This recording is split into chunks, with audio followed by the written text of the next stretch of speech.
Bonjour à tous. Aujourd'hui, nous allons traiter le test statistique de comparaison de deux moyennes dans le cas où les variances sont inconnues dans les deux populations et dans le cas où les deux échantillons sont de grande taille, c'est-à-dire qu'ils contiennent au moins 30 individus. Alors, j'ai déjà traité dans une vidéo précédente, dont le lien est ici, le cas où on compare deux moyennes dans des populations où les variances sont connues. Et par rapport au cas que je vais présenter aujourd'hui, la différence, il n'y en a qu'une seule, c'est qu'en fait, les écart-types dans les populations, ils vont être remplacés par leur estimation ponctuelle calculée à partir de l'écart-type dans l'échantillon. En fait, c'est la seule différence par rapport au cas où les variances sont connues. Lorsque les variances sont inconnues et que les échantillons sont de grande taille, eh bien, la variable aléatoire est légèrement modifiée. Et ce qui est modifié, c'est qu'au lieu de prendre l'écart-type exact, eh bien, on prend un écart-type approché qui est obtenu en remplaçant les écarts-types dans les populations par leur estimation ponctuelle calculée à partir des écarts-types dans les échantillons. Donc, si sigma 1, c'est l'écart-type dans la population 1, eh bien, l'estimation ponctuelle de l'écart-type dans la population 1, calculée à partir de l'écart-type S1 dans l'échantillon E1 issu de la population 1, ce sera cet écart-type multiplié par racine de la taille de l'échantillon divisé par taille de l'échantillon moins 1.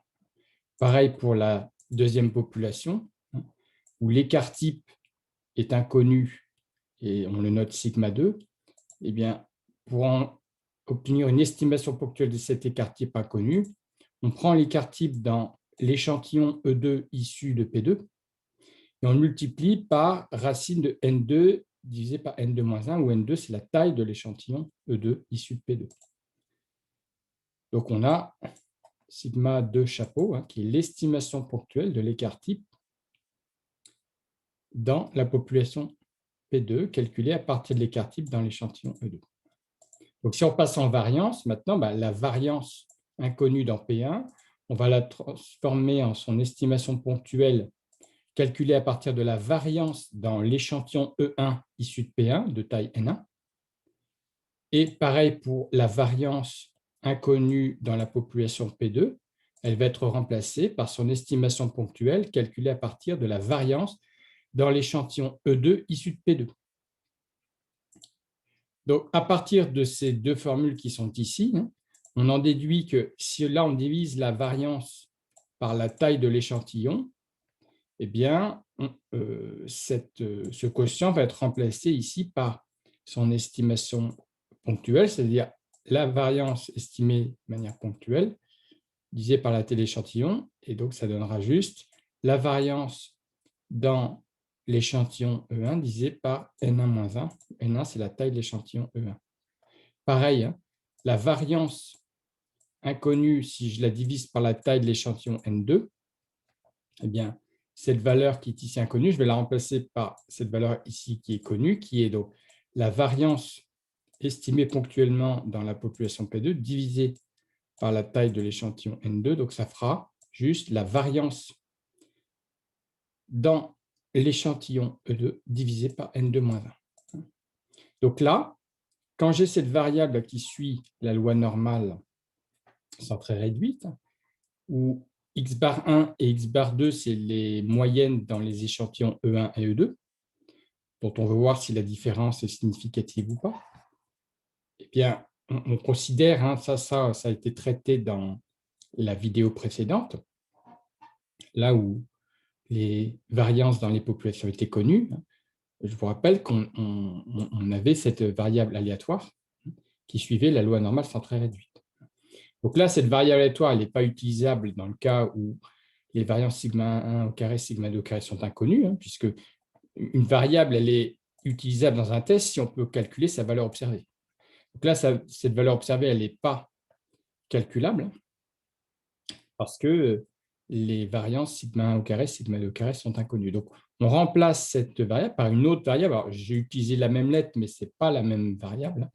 Il faudrait mettre U', parce que là, je ne vais pas être amené à utiliser cette variable-là, je vais uniquement utiliser celle-ci, donc je peux très bien l'appeler U. Et ce n'est pas la même qu'ici. C'est une variable aléatoire donc, qui a une valeur numérique assez proche de celle-ci. Simplement, j'ai remplacé les variances inconnues dans les populations par leur estimation ponctuelle dans les populations calculées à partir des variances dans les échantillons.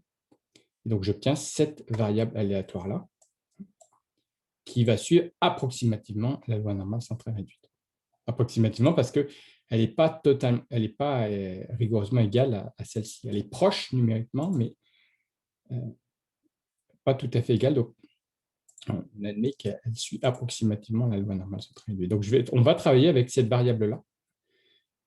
Donc, sous H0, quand la différence mu1 moins mu2 est nulle, cette variable aléatoire, elle prend comme valeur observée ce quotient ici, qui est parfaitement calculable, puisque ça, x bar 1, x bar 2, c'est les moyennes dans les échantillons E1 et E2. Et on le divise par l'écart type approché de cette variable aléatoire-là, qui est donné ici au numérateur. Voilà, donc c'est les seules différences. Alors moi, je vais tout traiter. Je vais traiter le test bilatéral, test unilatéral à gauche et à droite. Mais dans cette introduction, je voulais signifier que tout ce que je vais traiter là dans cette vidéo, en fait, vous allez y retrouver tout à fait ce que j'avais traité dans la vidéo précédente. Et la seule différence qui va apparaître, c'est ici. Au lieu de cette variable aléatoire-là, je vais utiliser celle-ci. Et je vais dire qu'elle suit approximativement la loi normale centrée réduite. C'est la seule différence que vous allez voir. Donc, on va le pratiquer avec cet exercice. Donc, dans un premier élevage de poulets fermiers, on a prélevé un échantillon de 80 poulets âgés de 12 semaines. Une pesée effectuée sur cet échantillon a donné les résultats suivants. Là, les poids ils sont regroupés par classe. Et on a le nombre de poulets dont le poids est contenu dans la classe considérée. Donc ça, c'est un premier échantillon. Et puis, on a un second élevage de poulets fermiers dans lequel on a prélevé un échantillon là, de 100 poulets âgés de 12 semaines. Une pesée effectuée sur cet échantillon a donné les résultats suivants. Donc là, pareil, à chaque fois, les poids ils sont regroupés en classes. C'est les mêmes qu'ici dans le premier échantillon. Et on a donc des effectifs, là, chaque fois. Le nombre ici, c'est le nombre de poulets qui ont un poids dans la classe considérée. Les classes, c'est les intervalles qui sont ici. Donc là, il y a 8 classes pour des poids allant de 1110 grammes à 1500 grammes. Et donc la question, au seuil de risque de 5%, peut-on affirmer qu'il existe une différence entre les moyennes des poids des deux élevages? Donc, est-ce que mu1 est égal ou différent de mu2, ou mu1 et mu2, ce sont les poids moyens des poulets dans l'élevage numéro 1 et l'élevage numéro 2? Donc ça, pour répondre à cette question, on fera un test bilatéral. Et dans la deuxième question, peut-on affirmer que le poids moyen d'un poulet du second élevage est supérieur à celui d'un poulet du premier élevage? Est-ce que mu2 est plus grand que mu1? Sachant que mu1 et mu2, ce sont deux moyennes inconnues qu'on veut comparer et qui correspondent au poids moyen des poulets dans les élevages numéro 1 et numéro 2. Donc là, dans cet énoncé, vous voyez que les variances ne sont pas données dans les populations.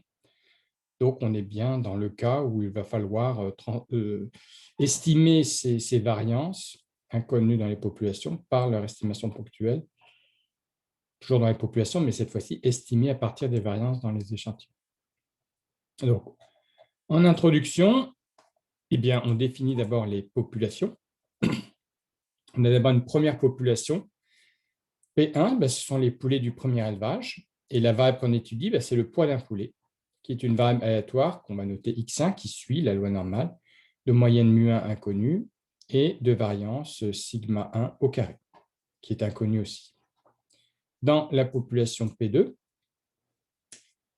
qui concerne là des poulets du second élevage, eh bien, la variable étudiée, c'est toujours le poids d'un poulet. C'est une variable aléatoire x2 qui suit la loi normale de moyenne mu2 inconnue et de variance sigma 2 au carré inconnue. Alors, on va d'abord calculer le poids moyen et l'écart type dans chacun des deux échantillons issus de ces deux populations.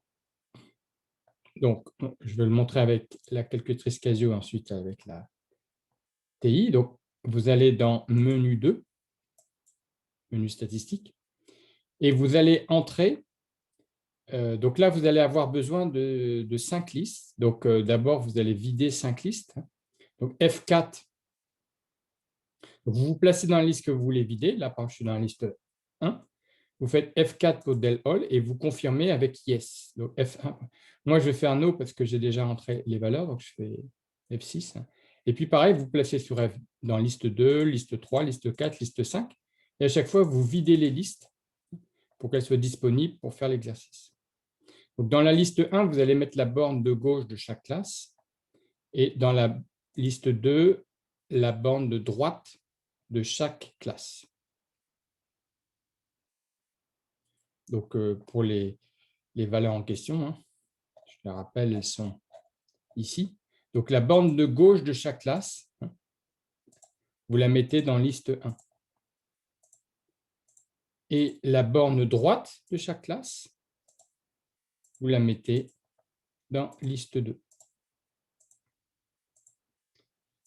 Et une fois que vous avez fait ça, eh bien, vous allez générer la liste 3, qui est donc le calcul des modalités, c'est-à-dire les valeurs prises par x, et qui se calcule comme la demi-somme entre la borne de gauche et la borne de droite de l'intervalle, pour avoir une valeur moyenne, je dirais, du poids dans la classe considérée.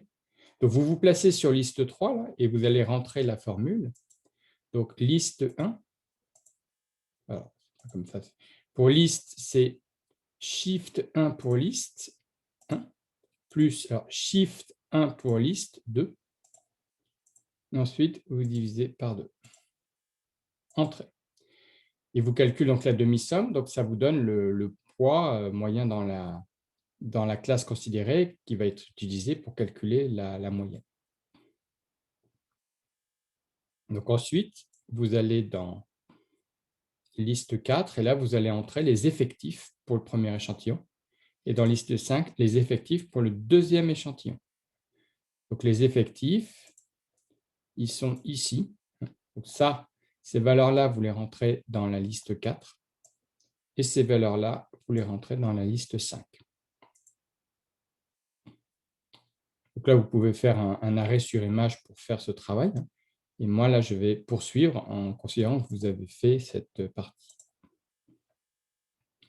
Donc, une fois que toutes les valeurs sont entrées, eh bien, on va aller dans Calque. Donc, F2, ici pour trouver le calque, c'est avec F6 les flèches de direction. Et il y a un moment, vous allez trouver calque. Donc, F2 pour calque. Et F6 pour définir la série. Alors, là, les données, les valeurs des poids, c'est dans liste 3. Donc là, F1 pour liste 3. Donc ça, c'est les valeurs de X, elles sont dans liste 3. Alors, pour le premier échantillon, ce qu'ils appellent fréquence, mais qui correspond en réalité aux effectifs, nous, c'est dans liste 4. Donc, on va aller dans liste 4, entrée. Voilà. Deux var, vous l'ignorez. Donc là, vous pouvez sortir, exit. Et maintenant, vous allez dans un var. Et voilà, vous avez ici, dans le premier échantillon, le poids moyen. Ici, sigma x, c'est l'écart type. Sx, c'est l'écart type estimé ponctuellement dans la population. Donc, ces valeurs, on va les mettre en mémoire dans A, B et C. Donc, pour ça, menu 1.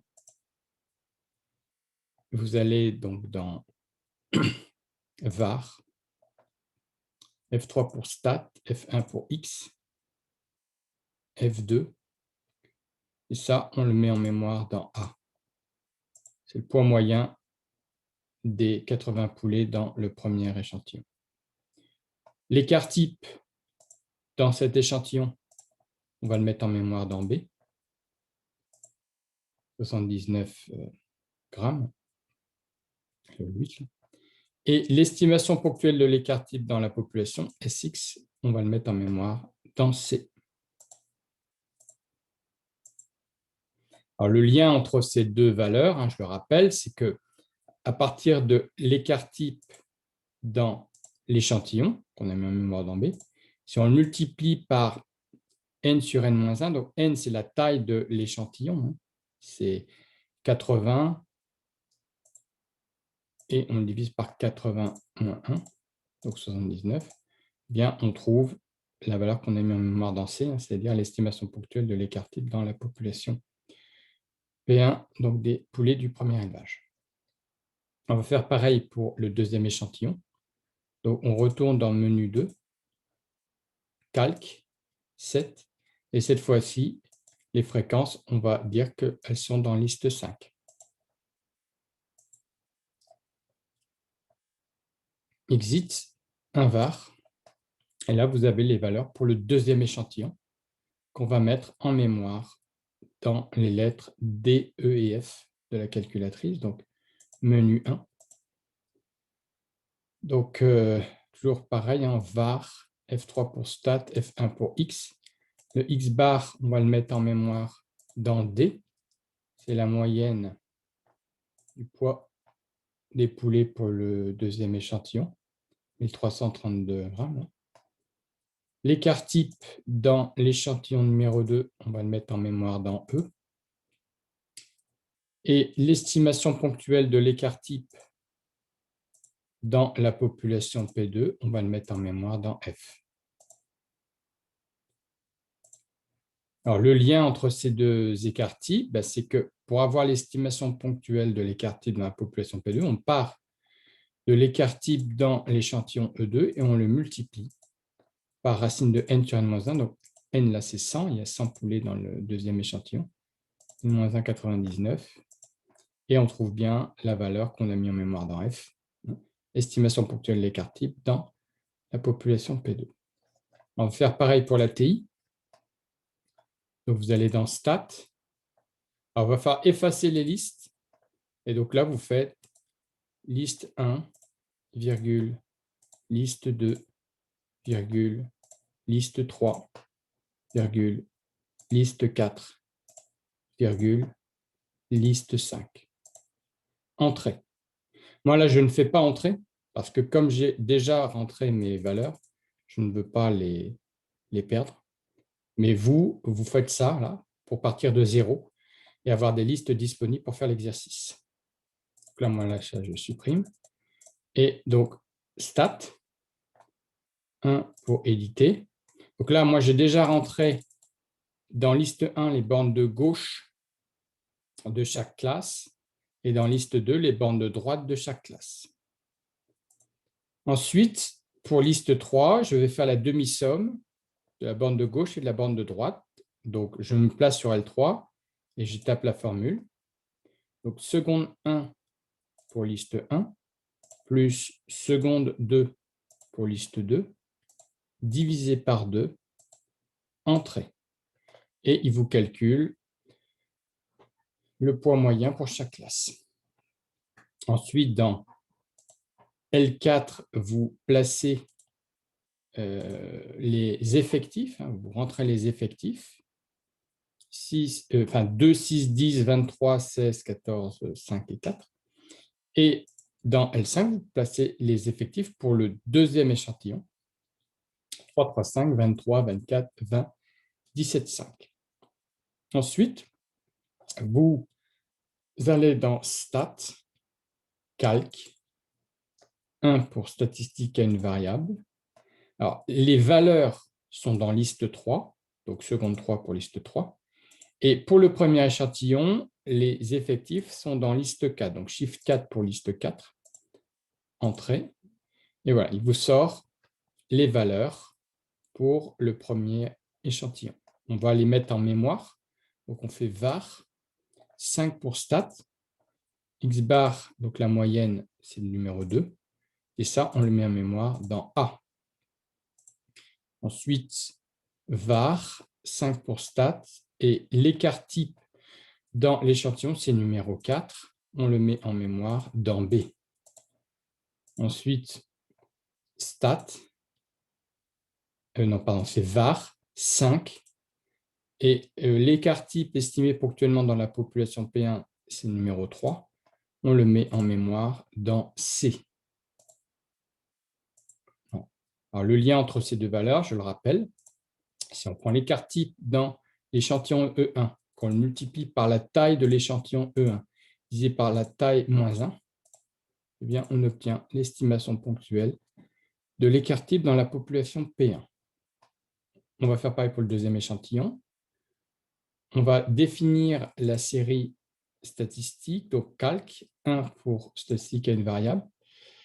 Les valeurs sont toujours dans liste 3, et ici, les effectifs maintenant sont dans liste 5. Donc, Shift 5 pour liste 5. Calculer, voilà, on a les valeurs qui apparaissent.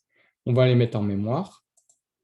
Donc, var 5, numéro 2 pour la moyenne, on le met en mémoire dans D.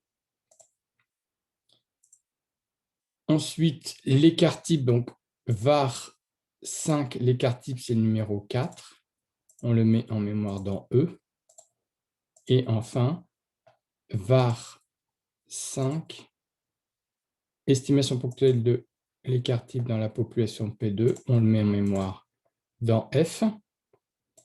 Et le lien qu'il y a entre ces deux écarts types, c'est qu'à partir de l'écart type qu'on a mis en mémoire dans E, qui est l'écart type dans l'échantillon E2, on multiplie par racine la taille de l'échantillon E2, qui est 100, divisé par la taille moins 1, et on obtient l'estimation ponctuelle de l'écart type dans la population P2. Voilà. Donc là, les données importantes mises en mémoire, A et B pour moyenne et écart type dans l'échantillon 1, D et E pour écart type, moyenne et écart type dans l'échantillon E2, et pour C et F, ce sont les estimations ponctuelles des écarts types, ce qu'on appelle sigma 1 chapeau et sigma 2 chapeau, dans les populations P1 et P2.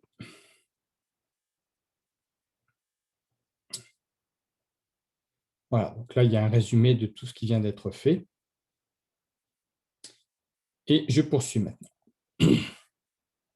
Alors, les variables aléatoires x bar 1, x bar 2, qui correspondent au poids moyen des poulets dans les échantillons E1 et E2, sont supposées indépendantes. On considère que les deux élevages sont indépendants l'un de l'autre et que le poids des poulets du premier élevage n'influence pas les poids des poulets du second élevage et réciproquement. Donc, on considère que les deux variables sont indépendantes et dans ce cas, on peut affirmer que la différence x bar 1 moins x bar 2 suit la loi normale de moyenne mu1 moins mu2 et de variance qui est la somme des variances. Donc, sigma 1 au carré sur n1 plus sigma 2 au carré sur n2. Si on prend x bar 1 tout seul, ça suit une loi normale de moyenne mu1 et de variance sigma 1 au carré sur n1. Si on prend x bar 2 tout seul, ça suit une loi normale de moyenne mu2 et de variance sigma 2 au carré sur n2. Quand on fait la différence, eh bien, on prend la différence des moyennes. Par contre, ici, on fait bien la somme des variances. Les variances s'ajoutent même quand on fait une différence entre deux variables. Si on avait fait une somme, là, il y aurait à nouveau un plus. Et si on fait une différence, c'est quand même un plus. Ça se démontre, c'est comme ça. Alors là, je précise que les échantillons sont tous les deux de taille supérieure à 30, ce qui va justifier de faire l'approximation consistant à remplacer les variances inconnues dans les populations P1 et P2 par leur estimation ponctuelle calculée à partir des variances calculées dans les échantillons E1 et E2. Ce n'est que lorsque les échantillons sont de taille suffisante que les estimations ponctuelles deviennent des valeurs suffisamment proches des variances inconnues dans les populations parce qu'on commence à avoir des échantillons qui deviennent de mieux en mieux représentatifs des populations et du coup, les estimations ponctuelles calculées à partir de ces échantillons deviennent des valeurs de plus en plus fiables pour estimer ces variances inconnues dans les populations P1 et P2. Donc, cette condition est nécessaire pour que l'estimation, l'approximation qui va être faite soit valable.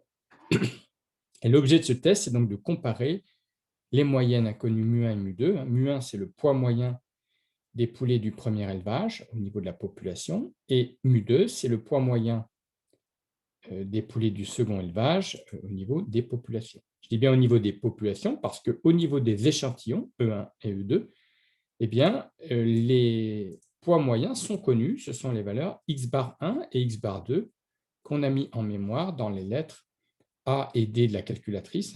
X bar 1 vaut 1304,5 grammes et x bar 2 vaut 1332,65 grammes. Alors, première question. Donc, on veut savoir s'il y a une différence entre les moyennes des poids des deux élevages. Donc, est-ce que le poids moyen est le même dans les deux élevages ou pas? Donc, on va, pour répondre à cette question, faire un test bilatéral. L'hypothèse nulle, c'est de noter H0 consiste à dire que mu1 est égal à mu2. Le poids moyen des poulets ne dépend pas de l'élevage. Et l'hypothèse alternative H1, c'est de supposer le contraire, c'est-à-dire que les poids moyens des poulets dans les deux élevages sont différents. Ensuite, on va calculer U théorique, donc sous H0, la variable aléatoire U, qui est donc la différence des poids moyens calculés au niveau des échantillons divisé par l'écart type approché de cette variable aléatoire, donnée ici par racine de S1 au carré divisé par n1-1 plus S2 au carré divisé par n de moins 1. Ça, c'est donc l'écart type approché de cette variable aléatoire-là. Eh bien, ça suit approximativement la loi normale centrée réduite. On est sous H0, donc le moins mu1 moins mu2 qu'on aurait mis ici, il n'apparaît plus, puisque mu1 moins mu2 est nul, sous H0. Donc là, on n'a pas le moins, entre parenthèses, mu1 moins mu2. Il a disparu, puisqu'il est nul. Et ici, du coup,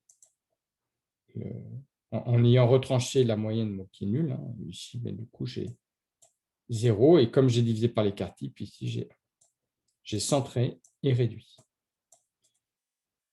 Alors, le risque, il vaut 0,05, donc la confiance vaut 0,95. Je fais le graphique. Sur l'axe des abscisses, U, c'est cette variable aléatoire qui est ici, qui varie de moins l'infini à plus l'infini. Et sur l'axe des ordonnées, f de u, c'est la fonction densité de probabilité de cette variable aléatoire donnée par la loi normale centrée réduite. L'aire sous cette courbe vaut 1 et je la divise en 3 aires, une aire centrale qui vaut 0,95 et l'aire restante 0,05, je la répartis de manière équitable à gauche et à droite, 0,025 à gauche, 0,025 à droite. La somme des deux aires rouges, c'est ce qu'on appelle le risque qui vaut alpha. Donc là, il y a le risque divisé par 2, ici le risque divisé par 2. Et alpha sur 2 plus alpha sur 2, ça fait donc alpha qui vaut 0,05. U théorique, c'est la valeur qu'on lit ici sur l'axe des abscisses qui sépare la zone de confiance de la zone de risque. Donc, pour la calculer, alors, cette valeur, c'est donc U en indice 1 moins alpha sur 2. 1 moins alpha sur 2, c'est l'aire à gauche de la limite qu'on cherche, donc 1 moins l'aire à droite. L'aire à droite, ici, alpha sur 2, donc 1 moins alpha sur 2. Donc, avec la calculatrice, pour calculer ça, vous allez donc dans Options, Stat, Distribution, F1 pour norme, inv norme. Et donc là, on va mettre l'aire à gauche, donc 0,975. Et donc cette aire, on va la mettre en mémoire dans U.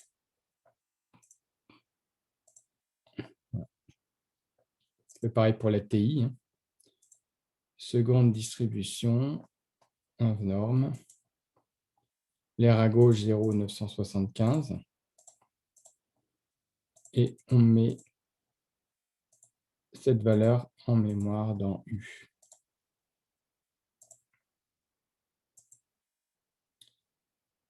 Voilà. Alors, calcul de U observé. U observé, hein, est donné par la formule qui est ici. Donc, alors, ce qu'on va faire, on va mettre d'abord le dénominateur en mémoire dans S, parce qu'on aura la nécessité de l'utiliser à nouveau pour calculer les intervalles de confiance, donc pour ne pas avoir à le taper plusieurs fois. On va le taper une seule fois, on va le taper à part, hein, et on va le mettre en mémoire dans S. Donc, le dénominateur, d'abord, c'est racine de B2, hein, pour la variance dans l'échantillon numéro 1, divisé par donc, 80 moins 1, donc ça ferait 79 pour l'échantillon numéro 1, plus donc, variance dans l'échantillon numéro 2, on l'avait mis dans E, hein, pour l'écart type, donc au carré, divisé par 100 moins 1, donc 99 pour la taille de l'échantillon moins 1. Et ça, on le met en mémoire dans S. Et après, donc, pour avoir la valeur observée, donc c'est x bar 1, donc qu'on a mis en mémoire dans A, moins x bar 2 qu'on a mis en mémoire dans D. Et on le divise par cet écart type approché. Et ça, on le met en mémoire dans W. Voilà. On va faire pareil avec la TI. Donc, le dénominateur, on va le mettre en mémoire dans S. Donc, B au carré, c'est la variance dans le premier échantillon, divisé par 80 moins 1, plus E au carré, c'est la variance dans le deuxième échantillon, divisé par 99, 100 moins 1. Et ça, on le met en mémoire dans S. Alors, ensuite, x bar 1, c'est dans A, moins x bar 2, c'est dans D, divisé par cet écart type approché, S. Ça, on le met en mémoire dans W. C'est la valeur observée. Voilà. Ensuite, on va calculer la valeur P. Alors, de quoi s'agit-il, hein? Pour la valeur P, je la montre ici. Donc déjà, sur le graphique, on peut placer U observé, qui vaut moins 2,355, ici, et son opposé, moins U observé, qui vaut 2,365. La valeur P, c'est l'aire en dehors de l'intervalle entre U observé et moins U observé. Donc, c'est l'aire à droite de moins U observé, plus l'aire à gauche de U observé. Donc, c'est donc 1 moins l'aire centrale. Donc, c'est 1 moins l'aire sous la courbe de la loi normale centrale réduite entre U observé et moins U observé. Donc, on va faire 1 moins l'aire centrale. Donc, on y va. 1 moins l'aire centrale, on intègre depuis W jusque moins W. Donc, on trouve 0,019. Alors, on va faire pareil avec la TI. Donc, 1 moins, alors, seconde var pour distribution, normale FREP. On va intégrer depuis W jusque moins W.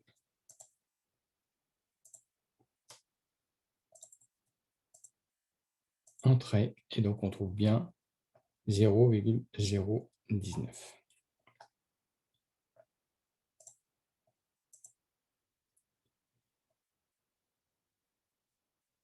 Alors, on poursuit.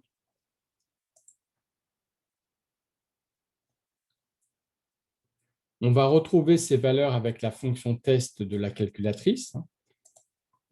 U observé et P peuvent se calculer avec la fonction test. Donc, pour les Casio, on va donc dans le menu 2.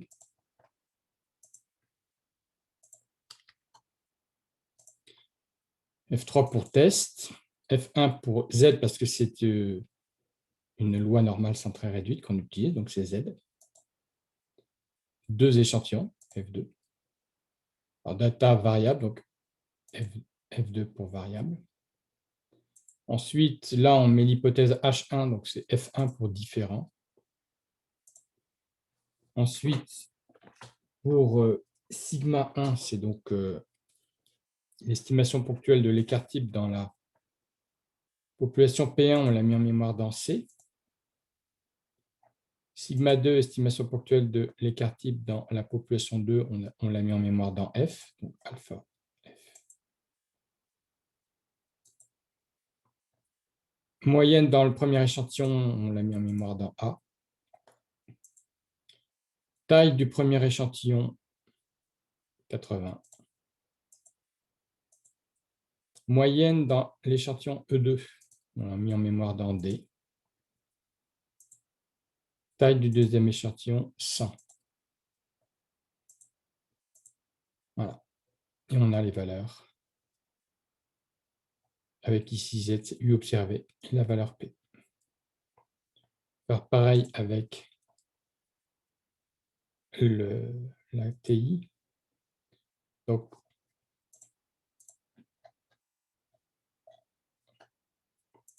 on va dans Stat, Test. Donc, nous, c'est un Z-test 2 échantillons, numéro 3. Alors, on peut faire données ou stat, donc on va commencer avec données. Les deux sont possibles. Entrée pour valider le choix. Alors, dans sigma, estimation ponctuelle de l'écart type dans la population P1 dans C. Sigma 2, estimation ponctuelle de l'écart type dans la population P2, on l'a mis en mémoire dans F. Les valeurs, les modalités sont dans liste 3. Donc, liste 3, c'est donc seconde 1. Non, pardon, c'est seconde 3 pour liste 3. Pareil ici, seconde 3 pour liste 3. Alors, les effectifs pour le premier échantillon, c'est seconde 4 pour liste 4. Et effectifs pour le deuxième échantillon, seconde 5 pour liste 5. Ensuite, on choisit différents U2 avec la flèche de direction. Les flèches de direction sont là et vous choisissez à gauche différents. Entrée pour valider ce choix. Hypothèse H1, entrée, entrée, et calculer entrée. Voilà, ici Z, c'est la valeur U observée et ici P, la valeur P. On peut faire pareil avec les statistiques. Entrée. Donc, dans sigma 1, c'est toujours mis en mémoire dans C et sigma 2 mis en mémoire dans F. Et là, ces valeurs-là sont déjà rentrées par la statistique. Donc, il n'y a pas à les rentrer. Ici, vous choisissez bien différent de mu2, la valeur qui est tout à gauche. Ici, là, vous vous placez sur différents mu2, entrée. Ensuite, entrée. Ici, Z, c'est bien la valeur U observée, et ici, P. Donc, ici, vous avez toutes les touches sur lesquelles il faut appuyer pour utiliser la fonction test avec la Casio. Les résultats obtenus, donc la valeur U observée, c'est bien la même que celle qu'on avait mis en mémoire dans W. Et pour la valeur P, qui est ici, c'est bien la même que celle qu'on a calculée directement avec norme CD. Pareil pour la TI. Là, vous avez les touches sur lesquelles il faut appuyer pour utiliser données ou stats. Et les résultats, U observés, on trouve le même qu'on ait utilisé données ou stats. et la valeur P, qui est ici. On trouve la même qu'on a utilisée donnée au stade, c'est pareil. Et cette valeur, ces valeurs, c'est bien les mêmes que celles qu'on avait obtenues. Là, U observé, c'est bien la valeur qu'on avait mis en mémoire dans W, exactement la même valeur. Et pour la valeur P, pareil, on trouve que c'est la même valeur que celle qu'on avait trouvée en utilisant normal FREP. Règle de décision. Si U observé est dans la zone de confiance correspondant à P plus grand que alpha, on accepte H0. Si U observé n'est pas dans la zone de confiance, donc en dehors de l'intervalle moins U théorique, correspondant à P inférieur ou égal à alpha, alors on rejette H0, on accepte H1. Ici, le U observé vaut moins 2,355, donc il n'est pas dans l'intervalle moins U théorique. Dit de manière équivalente, la valeur P, qui vaut 0,019, est inférieure à alpha. Donc, on est bien dans le deuxième cas de la règle de décision. On rejette H0 et on accepte H1. On le voit bien sur la figure. Ici, on voit bien que la valeur U observée, elle n'est pas dans la zone de confiance, elle est dans une zone de risque. Et de manière équivalente, la valeur P, qui est l'air en dehors de l'intervalle U observé moins observé, se retrouve inférieure à l'air rouge, qui est le risque alpha qui vaut 0,05.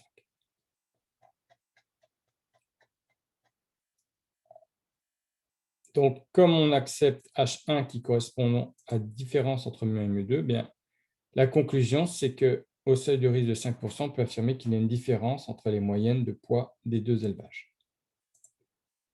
Alors, on peut réécrire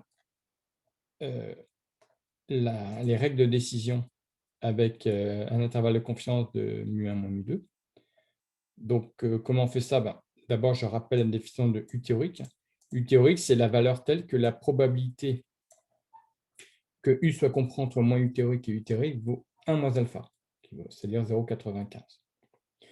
Donc ça, c'est équivalent à dire que la probabilité que U soit inférieur à U théorique, c'est 1 moins alpha sur 2.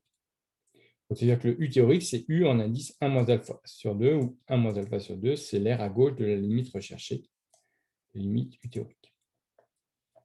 Ça, c'était juste pour rappeler ce que j'appelais U théorique. Alors maintenant, pour passer de l'intervalle de fluctuation d'échantillonnage moins U théorique, que cet intervalle moins U théorique, c'est un intervalle de fluctuation d'échantillonnage pour la variable aléatoire U, au niveau de confiance, 0,95. Parce qu'il y a 95% de chance pour que la variable aléatoire U, dont l'expression est donnée ici, soit comprise entre moins U théorique et U théorique, c'est-à-dire entre moins 1,96 et 1,96. Et cette variable, si j'explicite son expression, eh bien, elle est donnée ici. Et pour maintenant avoir l'intervalle de confiance de mu1 moins mu2, il suffit dans cet encadrement d'isoler mu1 moins mu2. Donc là, c'est purement mathématique. Donc, je multiplie par la racine tous les termes. C'est ce que j'ai fait ici. Et ensuite, j'ai ajouté, dans un second temps, mu1 moins mu2 partout. Donc, j'obtiens cet encadrement. Et là, dans cet encadrement, je peux très bien intervertir x bar 1 moins x bar 2 et mu1 moins mu2. Parce que ici, cette inégalité qui est là, eh bien, devient celle qui est à gauche. Ces deux inégalités, celle de droite ici et celle de gauche ici, sont strictement équivalentes. J'ai simplement isolé mu1 moins mu2, donc j'ai passé ce nombre-là de l'autre côté. Plus U racine, je l'ai mis à gauche, donc ça devient moins U racine. Du coup, j'ai bien que mu1 moins mu2 est plus grand que x bar 1 moins x bar 2 moins U racine. Et pareil, l'inégalité qui est à gauche ici est équivalente à l'inégalité qui est à droite ici. J'ai simplement remplacé le moins U racine, je l'ai déplacé à droite, ça devient plus U racine, et donc j'ai bien que mu1 moins mu2 est plus petit que x bar 1 moins x bar 2 plus U racine. Donc l'intervalle de confiance pour mu1 moins mu2, il est donné ici. Là, j'ai remplacé U théorique par U, un indice 1 moins alpha sur 2. Et donc, je peux calculer cet intervalle de confiance à 95% de chance, mu1 moins mu2, et dans cet intervalle. Donc, pour calculer ça avec la calculatrice, on va faire A pour x bar 1, moins D pour x bar 2, moins U, et ça, c'est S, hein, puisqu'on l'avait mis en mémoire dans S. Donc, on va le faire. Hein.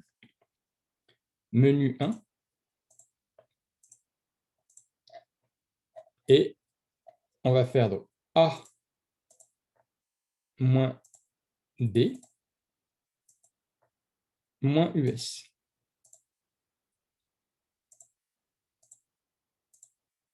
On trouve moins 51,578. Et après, vous faites plus US. Plus, et vous trouvez moins 4,722. On peut faire pareil avec les TI. Donc ici, seconde mode pour quitter. Et donc, on va faire A moins D moins US. Borne de gauche de l'intervalle de confiance de mu1 moins mu2, moins 51,58. Et ensuite, on fait pareil, mais avec un plus. Et on obtient moins 4,72. Donc, à 95% de chance, la différence mu1 moins mu2 est comprise entre moins 51 et moins 4,7 grammes. La probabilité que, c'est ce que j'écris ici, la probabilité que la différence mu1 moins mu2 appartienne à cet intervalle, elle vaut 1 moins alpha, c'est-à-dire 0,95. On va accepter A0, l'hypothèse nulle, si donc, U observé est dans l'intervalle de fluctuation d'échantillonnage monétaire-théorique, donc si 0 appartient à l'intervalle de confiance de mu1 moins mu2. Le 0 ici, c'est parce que mu1 moins mu2 devient égal à 0.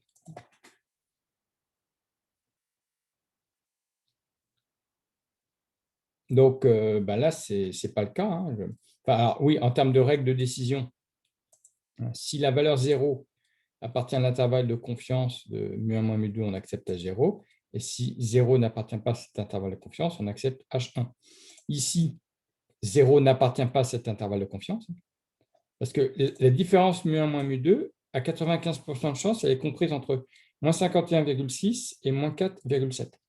La valeur 0 ne fait pas partie de cet intervalle. Donc, c'est une valeur très peu plausible, 0. Elle appartient à la zone où il n'y a que 5% de chance d'exister. Donc, 0 est peu plausible. C'est très peu plausible de dire que la différence mu1 moins mu2 est nulle. Donc, on va rejeter H0 et on va accepter H1. On va dire que c'est mu1 est différent de mu2. Donc, la conclusion, au seuil de risque de 5%, on peut affirmer qu'il existe une différence entre les moyennes des poids des deux élevages. Alors maintenant, on va faire le test unilatéral à gauche. Donc là, c'est pour savoir si mu2 est plus grand que mu1. Alors, je rappelle les valeurs au niveau des échantillons. X bar 1, X bar 2. Voilà, ils étaient là. Donc, dans le deuxième élevage, le poids moyen est plus grand. Il est plus grand de près de presque 30, enfin 28. Là. Il y a un écart de 28 grammes entre les deux poids moyens. Et donc, on veut savoir si cet écart est significatif. Donc là, d'après le test bilatéral, on a vu que c'était significatif. Donc, on peut considérer que ces deux poids sont significativement différents. Alors, dans le test unilatéral, le but, c'est donc de montrer ici que cette valeur est significativement plus grande que celle-ci. Donc, que mu2 est plus grand que mu1. Que cet écart de 28 grammes est significatif. Donc, pour le test unilatéral à gauche, on introduit les hypothèses. Donc, l'hypothèse nulle, on suppose que les deux poids moyens sont les mêmes dans les deux élevages. Et hypothèse alternative, on suppose que mu1 est plus petit que mu2. Alors, pourquoi mu1 est plus petit que mu2? C'est parce que x bar 1 est plus petit que x bar 2. X bar 1 vaut 1304,5 grammes et x bar 2 vaut 1332,65 grammes. Donc, comme x bar 1 est plus petit que x bar 2 au niveau des échantillons, eh bien, on va regarder si cette différence est confirmée au niveau des populations dans le même sens. Donc, si x bar 1 est plus petit qu'x bar 2, du coup, l'hypothèse alternative, c'est mu1 plus petit que mu2. Et ça, ce sera vrai aussi lorsqu'on fera le test unilatéral à droite. Le fait qu'ici mu1 est plus petit que mu2, ça n'a rien à voir avec le choix à gauche ou à droite. Ça a uniquement lien avec le fait que x bar 1 est plus petit que x bar 2, et ça, c'est imposé par l'expérience, donc on n'a pas le choix de le prendre autrement. On ne peut pas faire un test qui chercherait à montrer le contraire de ce qu'on observe au niveau des échantillons. Si vous cherchez à montrer que mu1 est plus grand que mu2, il faut partir d'échantillons tels que x bar 1 est plus grand que x bar 2, ce qui n'est pas le cas ici. Donc, c'est bien ici mu1 plus petit que mu2. Alors, maintenant, pour l'avoir à gauche, il va falloir former une différence négative pour avoir une variable aléatoire, une variable de décision, dont la valeur observée est négative. Donc, ici, la différence négative, ce sera mu1 moins mu2 qui sera négative. Donc, pour ma variable aléatoire, je vais le prendre dans le sens x bar 1 moins x bar 2, et non pas x bar 2 moins x bar 1, puisque l'opposé suit également une loi normale centrée réduite. Donc, pour savoir si je prends x bar 1 moins x bar 2, x bar 2 moins x bar 1, c'est justement là qu'intervient le choix à gauche ou à droite. Donc, si je veux le prendre à gauche, je dois prendre une différence négative. Donc là, je dois faire x bar 1 moins x bar 2. Pour un test bilatéral, ça n'a aucune importance que vous preniez dans ce sens ou dans l'opposé. Comme le test bilatéral est symétrique par rapport à l'axe des ordonnées, que vous preniez une variable aléatoire ou son opposé, ça revient au même. Par contre, pour le test unilatéral, ça va différer suivant que vous le faites à gauche ou à droite. Donc là, pour à gauche, on est obligé de prendre la différence dans le sens x bar 1 moins x bar 2 pour avoir un U observé négatif. Donc cette variable aléatoire suit la loi normale centrée réduite. Alors là, il s'avère que c'est la même que pour le test bilatéral. Le risque vaut 0,05, donc la confiance vaut 0,95. Ici, sur le graphique, l'axe des abscisses, c'est U, U qui est la variable ici, qui va de moins l'infini à plus l'infini. Et sur l'axe des ordonnées, f de U, fonction de densité de probabilité de la variable aléatoire U, correspondant à la loi normale centrée réduite. L'aire sous cette courbe vaut 1, on les sépare en deux aires, une aire à droite qui vaut 0,95 la confiance, une aire à gauche, le risque qui vaut 0,025. U théorique, c'est la limite qui sépare la zone de risque de la zone de confiance. Donc, avec la calculatrice, on va calculer cette valeur limite qu'on lit sur l'axe des abscisses en faisant un non, mais on prend l'aire à gauche. Donc ici, option F5, F3, F1, F3. Et on prend l'aire à gauche, 0,05, alpha. On le met en mémoire dans U, moins 1, 645. Pareil, seconde barre pour distribution, 3 pour abnorme. L'aire à gauche, 0,0.5, entrée. Et on le met en mémoire dans U, moins 1, 645. Calcul de U observé. Alors là, c'est exactement le même que pour le test bilatéral. Donc, on ne va pas le refaire. Je rappelle, simplement, je le remontre. Il avait été calculé, donc on avait calculé séparément le dénominateur. On l'avait mis en mémoire dans S. Et après, on avait fait donc A moins D divisé par S mis en mémoire dans W. Donc ça, c'est ce qu'il faut faire, mais comme ça a déjà été fait pour le test bilatéral, ici, je ne vais pas le refaire. Pareil pour l'ATI. Si on remonte dans les opérations, c'était là. On a calculé d'abord le dénominateur séparément. C'est la valeur approchée de l'écart type de cette variable aléatoire A moins D. Et ensuite, on divise A moins D par son écart type approché. On met en mémoire dans W. Ça a déjà été fait pour le test bilatéral et on obtient exactement la même chose pour le test unilatéral à gauche.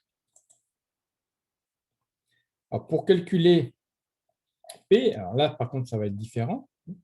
On place sur la figure U observée qui vaut moins 2,355. Et la valeur P, c'est l'aire à gauche de U observé. Donc, on va intégrer de moins l'infini jusque U observé. Donc, on y va. Ici, on va faire donc NCD pour intégrer. On va aller de moins 100 pour moins l'infini jusque W entrée. Et on trouve donc 0,009 pour P.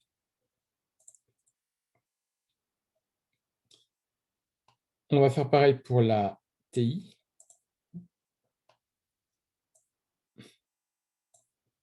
Donc, seconde var pour distribution. Normal et frais pour intégrer. On va intégrer depuis moins l'infini, donc moins 100, jusque W.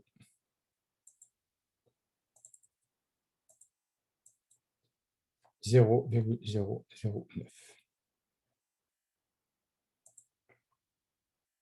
Alors, ces valeurs U observées et P, on peut les retrouver avec la fonction de test de la calculatrice. Ça va être exactement pareil que précédemment. La seule différence, ça va être ici, pour le H1, l'hypothèse H1, au lieu de mu1 différent de mu2, on prendra mu1 plus petit que mu2. Sinon, ça va être exactement la même chose. Donc, je vais le montrer. Donc, je vais dans menu 2, F3 pour test, F1 pour Z, F2 pour deux échantillons, donc F2 pour var. Et là, je vais mettre plus petit, mu1 plus petit que mu2. Entrée. Là, non, pas entrée parce que je vais quand même compléter les lignes suivantes, même si elles ont déjà été faites avec le test bilatéral, mais là, je vais quand même remontrer ce qu'il faudrait faire au cas où vous n'auriez pas fait le test bilatéral avant. Donc, pour sigma, c'est l'écart type estimé ponctuellement dans la population P1, on l'avait mis en mémoire dans C. Sigma 2, c'est l'écart type estimé ponctuellement dans la population P2, on l'avait mis en mémoire dans F. La moyenne dans le premier échantillon, on l'avait mis en mémoire dans A. La taille du premier échantillon, c'était 80. La moyenne dans le deuxième échantillon, on l'avait mis en mémoire dans D. Et la taille du deuxième échantillon, c'était 100. Entrée. Voilà, donc là, vous avez le U observé et ici, la valeur P, 0,009. Donc, on va faire pareil pour la TI. Donc, on va dans Stat, test numéro 3. Donc, si on le fait avec données, donc C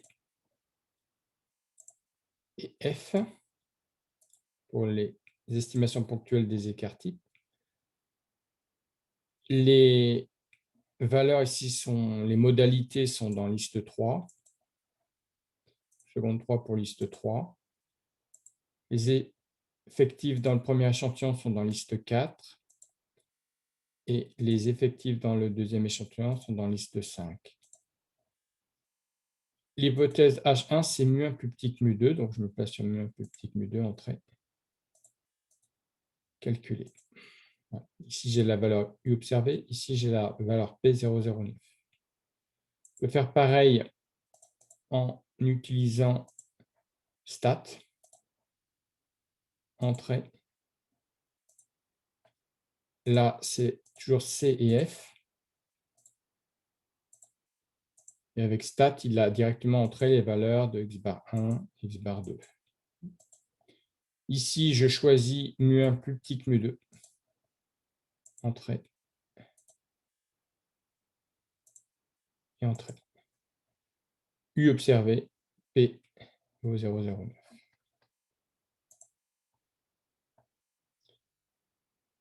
Donc voilà ici pour la Casio.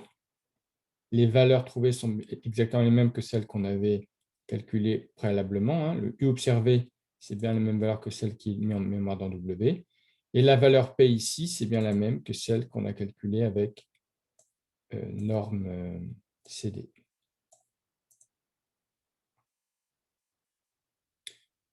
Ça veut dire densité cumulée de la loi normale. Pareil avec la TI. Là, vous avez les touches sur lesquelles il faut appuyer pour utiliser la fonction test de la TI. Et valeur observée, on trouve la même chose ici. Et la valeur P, on trouve la même chose. Alors, ces valeurs, c'est bien les mêmes que celles qu'on avait trouvées préalablement. U observé, c'est bien la valeur dans W. Et pour P, c'est bien la valeur utilisée avec la fonction de répartition de la loi normale. Règle de décision. Si U observé dans la zone de confiance, donc plus grand que U théorique, correspondant à P plus grand qu'alpha, on accepte H0. Si U observé dans la zone de risque, donc inférieur ou égal à U théorique, correspondant à P inférieur ou égal à alpha, on rejette H0, on accepte H1. Ici, U observé vaut moins 2,35. C'est plus petit que moins 1,65. Donc, U observé est plus petit que U théorique. De manière équivalente, la valeur P est plus petite que le risque alpha. Donc, on se retrouve dans la deuxième situation où on accepte H1. Donc, on accepte le fait que mu1 est plus petit que mu2.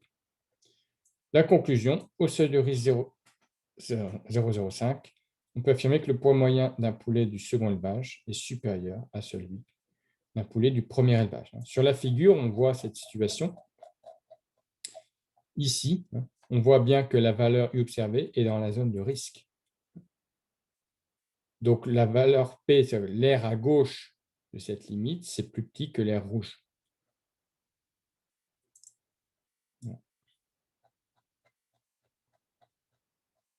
Alors, on peut réécrire la règle de décision avec un intervalle de confiance. Donc, pour ça, d'abord, je rappelle la définition de U théorique. C'est la valeur telle que la probabilité que U est plus grand que U théorique vaut 1 moins alpha. Donc, si je passe en événement contraire, la probabilité que U soit inférieur ou égal, alors là, le égal, je peux l'enlever, parce que pour des variables à densité, la probabilité que U soit égal à une certaine valeur, c'est toujours nul. Donc, puisque c'est l'intégrale sous la courbe, mais une intégrale d'un rectangle d'amplitude nulle, ça fait 0. Donc, du coup, là, je peux très bien enlever le égal. Donc, ça fait bien probabilité que U inférieur à U théorique, ça vaut alpha. Puisque cette probabilité-là, c'est 1 moins cette probabilité-là. Donc, du coup, c'est 1 moins 1 moins alpha, donc ça fait juste alpha. Donc, U théorique, donc, ça correspond à U alpha, où alpha, c'est l'air à gauche de la limite cherchée. Donc, ça, c'est juste pour rappeler la définition de U théorique, dont on avait trouvé la valeur à moins 1,645. Maintenant, pour passer d'un intervalle de fluctuation d'échantillonnage à un intervalle de confiance, on procède de la manière suivante. On sait qu'à 95% de chance, U est plus grand que U théorique. C'est-à-dire que U, il appartient à l'intervalle de U théorique à plus l'infini. Donc, c'est ça l'intervalle de fluctuation d'échantillonnage au niveau de confiance 0,95 pour U. C'est l'intervalle entre U théorique et plus l'infini. Eh bien, de cet intervalle de fluctuation d'échantillonnage pour U, on va exprimer l'intervalle de confiance pour mu1 moins mu2 en remplaçant U par son expression, qui est ici. Et maintenant, je vais, dans cette inégalité, isoler mu1 moins mu2 pour avoir l'intervalle de confiance de mu1 moins mu2. Donc, pour ça, je multiplie la racine à gauche et à droite, puis j'ajoute mu1 moins mu2 à gauche et à droite. J'obtiens cette inégalité. Ensuite, le plus U racine, je le passe à gauche, et j'obtiens que mu1 moins mu2 est plus petit que x bar 1 moins x bar 2 moins U racine. Donc ça me donne du coup l'intervalle de confiance pour mu1 moins mu2. À 95% de chance, la différence mu1 moins mu2 est comprise entre moins l'infini et cette borne ici, x bar 1 moins x bar 2 moins U racine. Donc ça, c'est l'intervalle de confiance pour la différence mu1 moins mu2. Donc on peut la calculer. Donc cette borne de droite, avec la calculatrice, ça va correspondre à A moins D moins US. Donc, on y va. Hein. Menu 1. Et on va faire A moins D moins US. Voilà, on trouve moins 8,49. Faire pareil avec la TI. Donc, seconde mole pour quitter. Et on va faire A moins D moins US.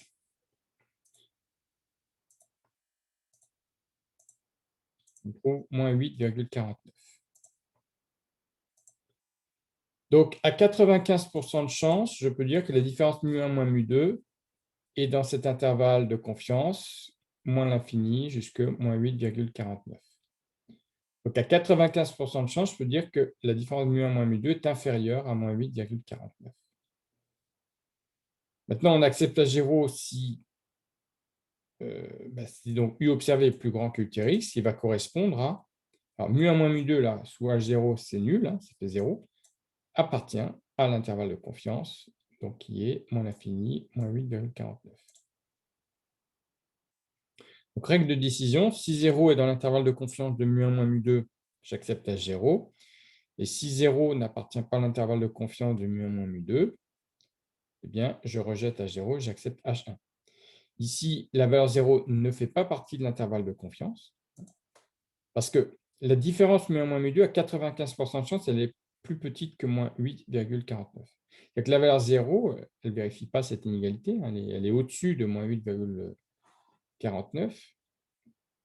Donc, c'est très peu plausible d'affirmer que la différence mu1 moins mu2 est nulle, puisque cette valeur nulle ne fait pas partie de l'intervalle de confiance de mu1 moins mu2.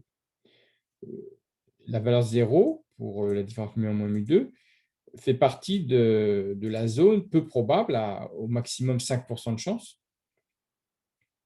Donc, c'est une valeur peu plausible qu'on ne peut pas accepter, puisque à 95% de chance, la différence elle est inférieure à moins 8,49. Elle est dans cet intervalle et 0 n'en fait pas partie. Donc, du coup, on ne peut pas accepter l'idée que mu1 moins mu2 serait égal à 0. C'est une conclusion qui serait très peu plausible. Il est beaucoup plus plausible d'affirmer que mu1, que la différence, là, qu'on accepte l'hypothèse H1. Donc, du coup, que mu1 est plus petit que mu2. Donc, la conclusion, au seuil de risque de 5%, on peut affirmer que le poids moyen d'un poulet du second élevage est supérieur à celui d'un poulet du premier élevage. Ça veut dire que les valeurs de x bar 1 et x bar 2 sont significativement différentes l'une de l'autre. La différence ici de 28 grammes entre les poids moyens des poulets entre premier et deuxième élevage est significative.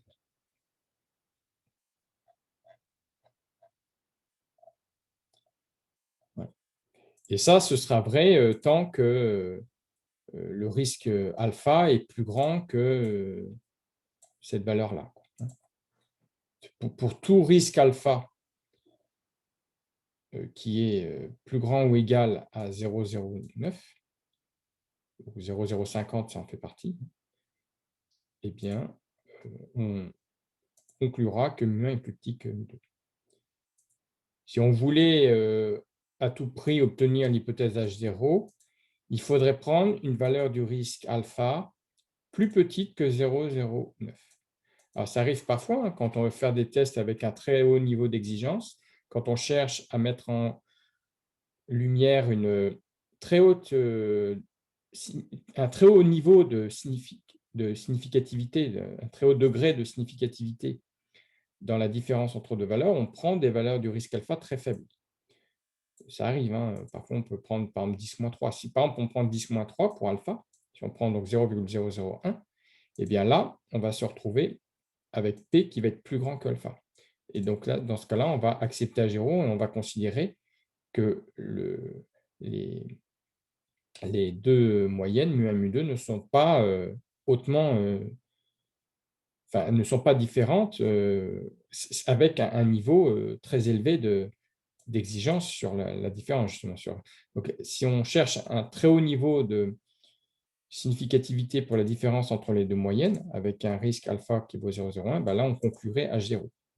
Et si on n'est pas trop exigeant, si on est sur du 0,05, alors même si on est à 0,01, même à 1%, on serait toujours sur une conclusion sur H1. Donc, même avec un risque à 1%, on serait à conclure que les deux moyennes sont différentes. Mais voilà, si jamais les enjeux étaient très élevés en termes il y avait, je sais pas, des enjeux financiers très importants et que on voulait tester que le deuxième élevage était vraiment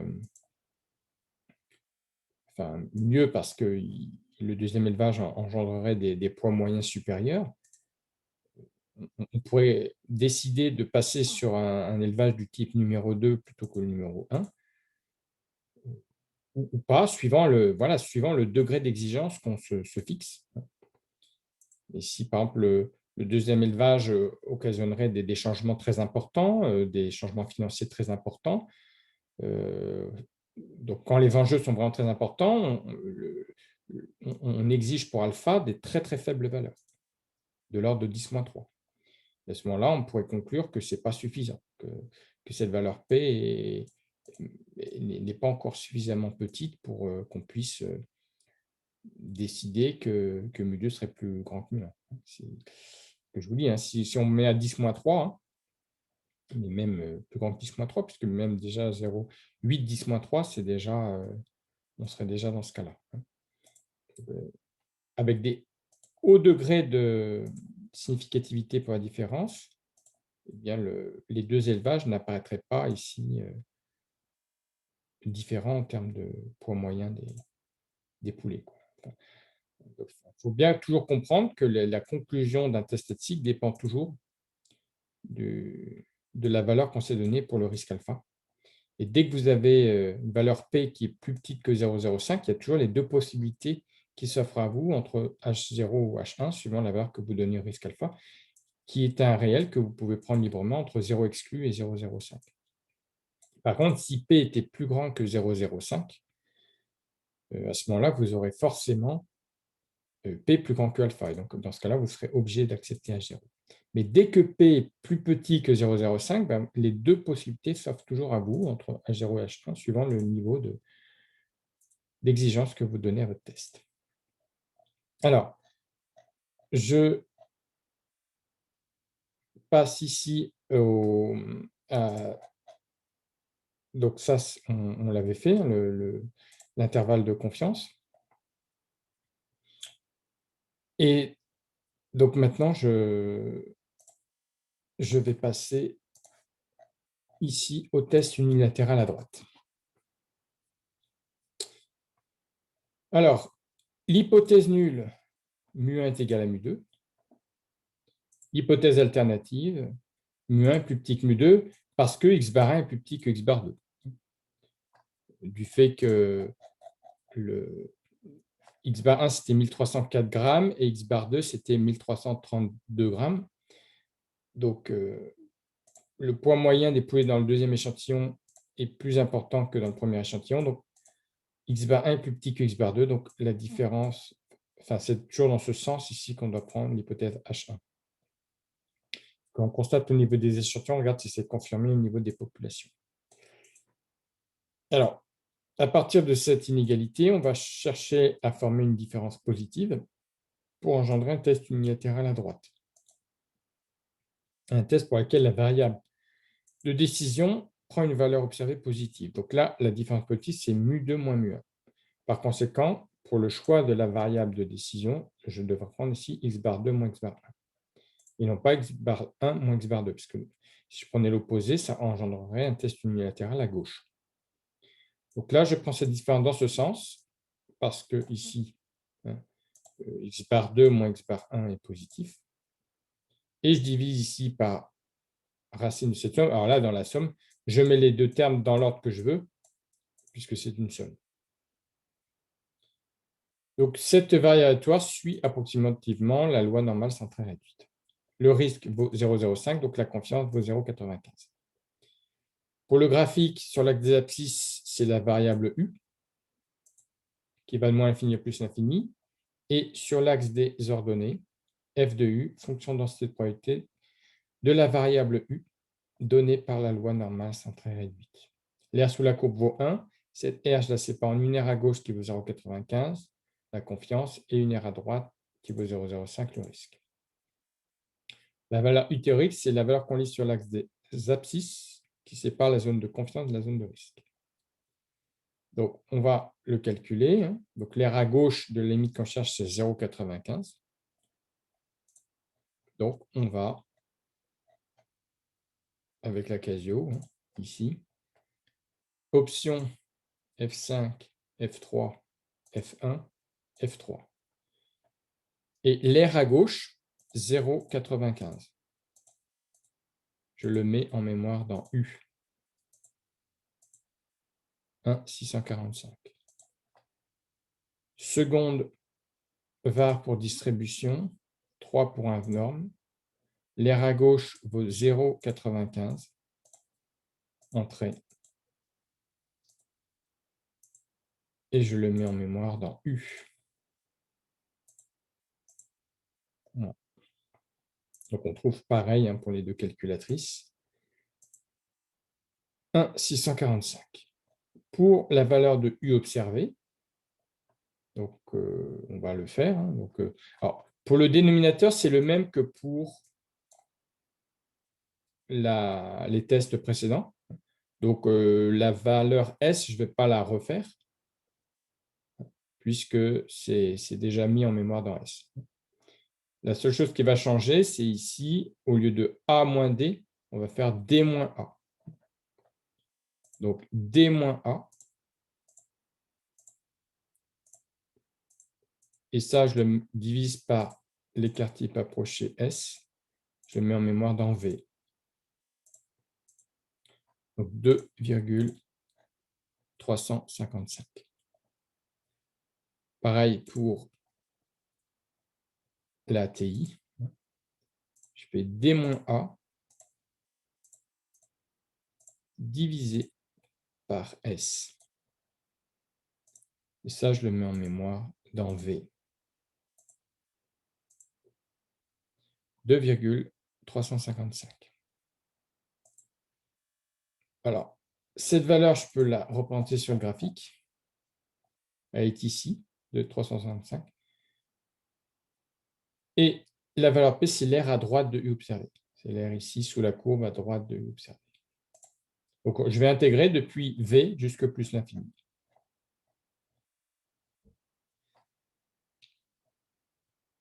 Donc, pour intégrer, c'est NCD, densité cumulée de la loi normale.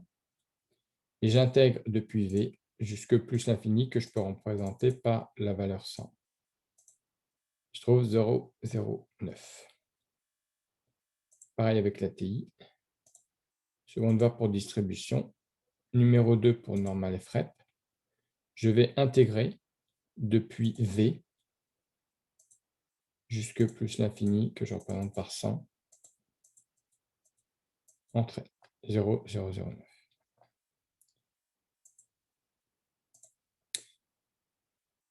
Alors là, je ne vais pas faire l'utilisation de la fonction test de la calculatrice parce que la fonction test, elle fonctionne toujours dans le sens 1 moins 2. Ça, on ne peut pas le changer. Donc là, comme je fais 2 moins 1, ce n'est pas possible. C'est que la fonction test, elle fait un test unilatéral et elle va décider de le faire à gauche ou à droite suivant que la différence 1 moins 2, elle est négative ou positive. Donc là, je l'ai fait pour le test unilatéral à gauche, je vous ai fait la fonction test.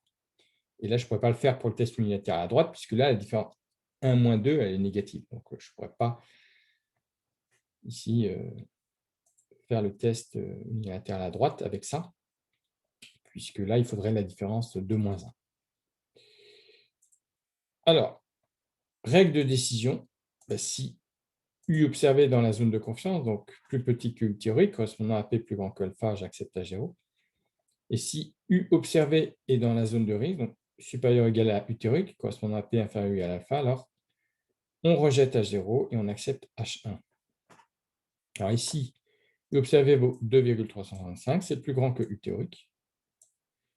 Et de manière équivalente, la valeur P est plus petite que alpha. On peut le voir sur la figure. Ici, la valeur U observée est bien dans la zone de risque, plus grande que U théorique. Et de manière équivalente, l'aire à droite de U observé, qui est P, est plus petite que l'aire rouge. Donc, on va accepter H1. C'est-à-dire que mu1 est plus petit que mu2.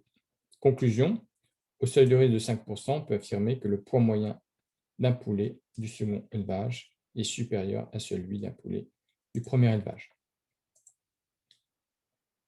On peut réécrire la règle de décision avec un intervalle de confiance pour mu2 moins mu1. Pour ça, je rappelle d'abord la définition de U théorique. C'est la valeur telle que la probabilité que U inférieur à U théorique est égale à 1 moins alpha, c'est ici 0,95. Donc U théorique correspond à U en indice 1 moins alpha, où 1 moins alpha, c'est l'aire à gauche. Alors, pour transformer un intervalle de fluctuation d'échantillonnage en un intervalle de confiance, on procède de la manière suivante. On part de l'intervalle de fluctuation d'échantillonnage, c'est-à-dire que U à 95% de chance est comprise entre moins l'infini et U théorique. Cet intervalle, c'est l'intervalle de fluctuation d'échantillonnage pour la variable aléatoire U.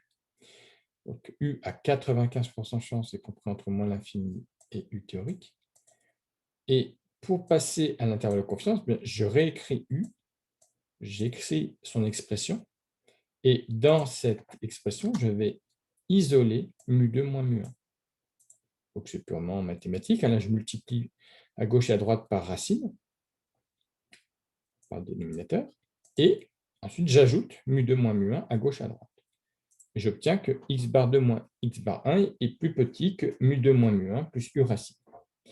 Et maintenant, j'isole mu2 moins mu1, donc je passe le plus u racine à gauche, ça devient moins u racine, et j'obtiens donc que mu2 moins mu1 est plus grand que x bar 2 moins x bar 1 moins u racine. Donc voilà l'intervalle de confiance pour mu2 moins mu1. À 95% de chance, mu2 moins mu1 est compris entre x bar 2 moins x bar 1 moins u racine et plus l'infini.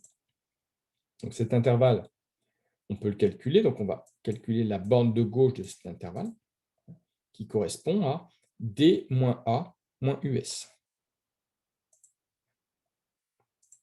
D moins a moins us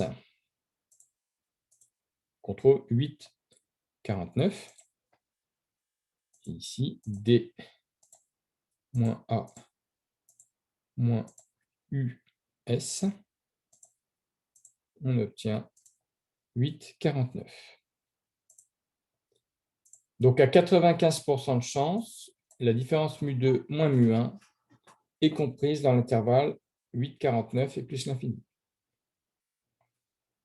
J'accepte H0, c'est-à-dire si mu1 correspondant à mu1 est égal à mu2, si U observé est plus petit que U théorique, donc si 0 appartient à l'intervalle de confiance de mu2 moins mu1.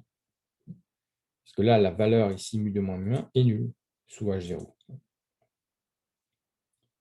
Donc, règle de décision, si 0 appartient à l'intervalle de confiance de mu2 moins mu1, j'accepte H0. Si 0 n'appartient pas à l'intervalle de confiance de mu2 moins mu1, j'accepte H1. Ici, 0 n'appartient pas à cet intervalle de confiance. À 95% de chance, la différence mu2 moins mu1 est plus grande que 8,5. À 8,49. 0 ne fait pas partie de ces valeurs plus grandes que 8,49. Donc 0 est une valeur très peu plausible. Elle appartient à la zone où il y a maximum 5% de chance d'exister. Donc c'est très peu plausible d'affirmer que 0 serait égal à mu2 moins mu1, puisque mu2 moins mu1 à 95% de chance, il est plus grand que 8,49. Donc là, du coup, on ne peut pas accepter H0, on ne peut pas accepter que mu2 soit égal à mu1. Donc on accepte H1, correspondant à mu1 plus petit que mu2. Donc la conclusion, au seuil de risque de 5%, on peut affirmer que le poids moyen d'un poulet du second élevage est supérieur à celui d'un poulet du premier élevage. Alors, je rappelle que cette conclusion, elle dépend de la valeur du risque alpha. Là, si on reprend ici, Cette conclusion, elle est valable tant que P est inférieur à alpha. On revoit ici les règles de décision. Là, si on obtient l'hypothèse H1, c'est parce qu'on a pris un risque alpha qui est plus grand que P, c'est-à-dire qui est plus grand que 0,09. Mais on aurait pu très bien prendre pour un alpha plus petit. On peut prendre alpha égale 10-3. On a le droit de prendre des valeurs très faibles du risque alpha lorsque les enjeux sont très importants et qu'on veut montrer un très haut niveau de significativité dans la différence entre les deux moyennes que l'on cherche à comparer. Quand les enjeux sont importants et qu'il faut vraiment une différence très significative pour pouvoir conclure, si là, l'enjeu, c'est justement de décider de favoriser les élevages de type 2 par rapport aux élevages de type 1, ou d'abandonner les élevages de type 1 pour passer aux élevages de type 2 parce qu'ils engendrent des poids moyens plus importants, eh bien pour prendre des décisions, lorsque les enjeux sont importants, on fait les tests statistiques avec des très faibles valeurs de alpha. Donc là, on a pris la valeur la plus importante possible pour alpha. Donc là, c'est un test qui n'est pas du tout exigeant, hein. C'est le degré d'exigence le moindre. Donc, là, c'est la valeur la plus... C'est très facile d'atteindre H1 avec une valeur comme ça, hein, parce que là, la valeur de alpha est la maximale, quoi. Mais si on prend alpha égale 10-3, par exemple, à ce moment-là, alpha devient plus petit que P. À ce moment-là, on accepterait H0. Avec un degré d'exigence de alpha 10-3, on conclurait que mu1 est égal à mu2. Mais voilà, avec un alpha qui vaut 10-2, enfin 0,01, 1%, eh bien là, alpha serait plus grand que P et on accepterait H1. Tout dépend le niveau d'exigence qu'on se donne pour le niveau de significativité de la différence entre les deux moyennes. Mais là, en tout cas, avec tant que alpha est plus petit que cette valeur, pardon, tant que alpha est plus grand que cette valeur, eh bien, on conclura que mu1 est plus petit que mu2.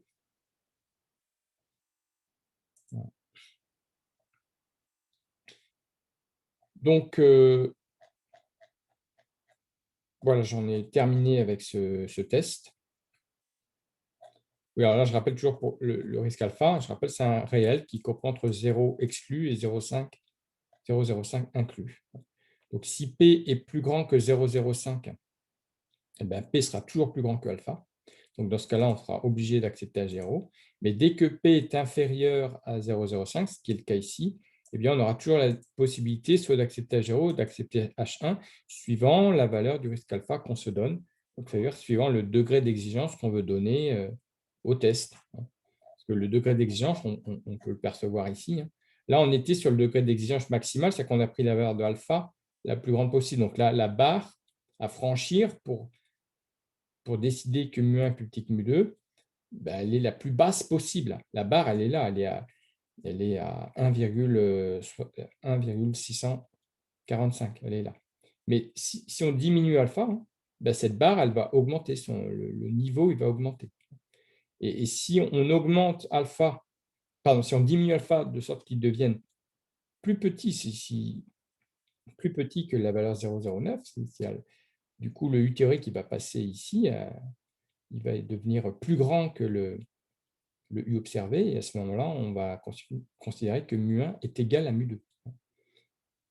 Parce qu'on sera sur un niveau d'exigence très élevé et qu'on n'aura pas réussi à atteindre. Donc, du coup, si le alpha est plus petit que 0,09, ici, le segment vert il passerait à droite du segment bleu, et bien, dans ce cas-là, on conclurait que mu1 est égal à mu2.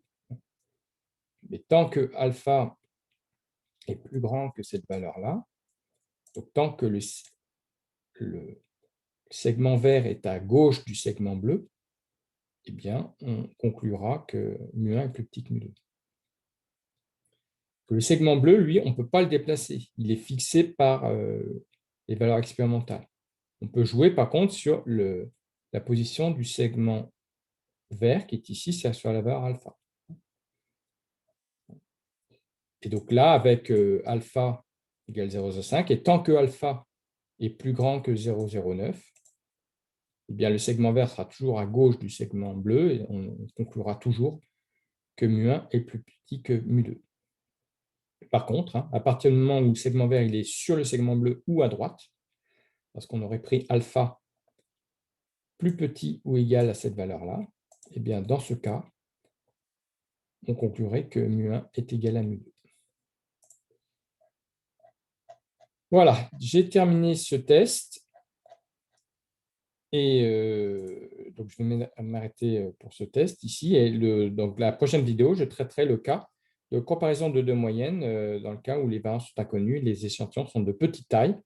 C'est-à-dire dans le cas où cette approximation qu'on a fait, de remplacer les variances inconnues dans les populations par leur estimation ponctuelle calculée à partir des variances dans les échantillons, quand cette approximation-là n'est plus valable parce que ces échantillons sont de trop petite taille, donc ne sont pas suffisamment représentatifs de la population pour pouvoir faire cette approximation. À ce moment-là, on utilise une autre variable aléatoire, utilisant la loi de Student, et l'expression de la variable aléatoire est différente. Donc ça, ce sera l'objet de la prochaine vidéo. Au revoir.